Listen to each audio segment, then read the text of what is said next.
This forgotten fairy tale is so disturbing. It was nearly erased from history. This is the story of the girl without hands. A miller in hard times fell into despair and one day met a mysterious old man in the forest. The man promised to make the miller rich if he would give him what stood behind his mill. Thinking it was just an old apple tree, the miller agreed without much thought. When he returned home, his heart sank. His daughter, his only child, had been standing behind the mill, sweeping the yard. 3 years passed, and the strange man returned. He was the devil, come to claim the girl. But she was so pure and clean, the devil could not touch her. Furious, he demanded the miller not let her wash or pray. The father, terrified, obeyed. Still, the girl wept on her hands and cleansed them with her tears. The devil returned again and still could not touch her. Enraged, he ordered the miller to chop off her hands, thinking that would stop her from remaining clean. Trembling, the miller told his daughter. She said, "Do as you must. I am your child," and so he cut off her hands.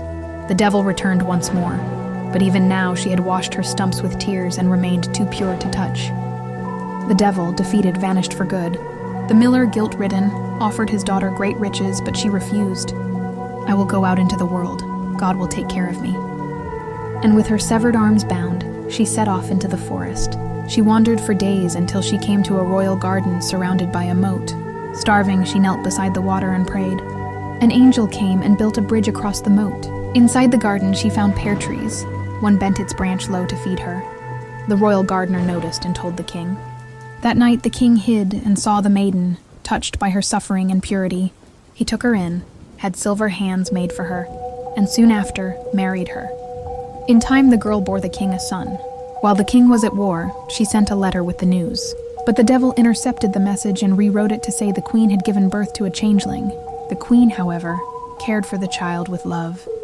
The king wrote back, but again the devil intercepted it, changing the message to order the queen and child be killed. The royal court was horrified, so instead of killing them, they let them flee. Once again, the girl wandered the forest, now with her infant. They found shelter in a remote cottage.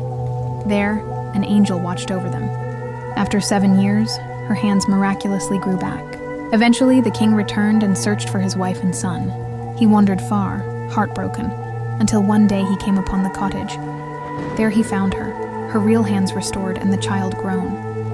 They embraced, and the family was finally reunited. From then on, they lived in peace and were never touched by the devil again. How far would you go to protect your soul? She went farther. This has been another nightly bedtime story. Sleep well and dream deep. If you enjoyed, please consider leaving a like and following for future stories.